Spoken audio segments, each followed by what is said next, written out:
অন্তর্বর্তী সরকার কমিশনগুলোর প্রতিবেদন রাজনৈতিক দলগুলোর মতের ভিত্তিতে বাস্তবায়ন করতে চায় জানিয়েছেন আইন উপদেষ্টা আসিফ নজরুল।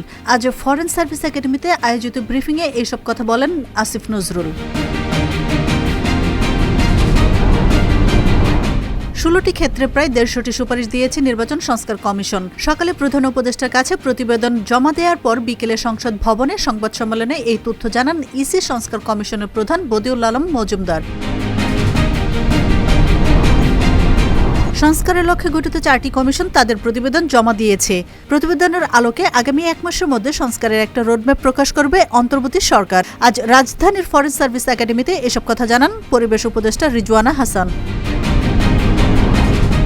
বিগত আওয়ামী লীগ সরকারের আমলে অপরাধ কার্যক্রম ও বিতর্কিত ভূমিকায় জড়িত পুলিশ সদস্যসহ সরকারি কর্মকর্তাদের ধরা হবে জানিয়েছেন স্বরাষ্ট্র উপদেষ্টা জাহাঙ্গীর আলম চৌধুরী। সকালে আনসার ও বিডিপি সদর দপ্তর পরিদর্শন শেষে সাংবাদিকদের এইসব কথা বলেন তিনি। সাইমা ওয়াজেদ পুতুলের যোগ্যতা না থাকার পরও ক্ষমতার প্রভাব খাটিয়ে বিশ্ব স্বাস্থ্য সংস্থার আঞ্চলিক পরিচালক পদে নিয়োগের ব্যবস্থা করেন শেখ হাসিনা। এমন অভিযোগের প্রাথমিক সত্যতা পাওয়ায় অনুসন্ধানে নেমেছে দুদক।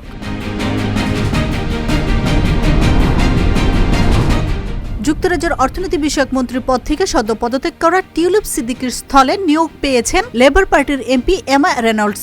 যুক্তরাজ্যের প্রধানমন্ত্রী কিয়ার স্টারমার তাকে নিয়োগ দেন।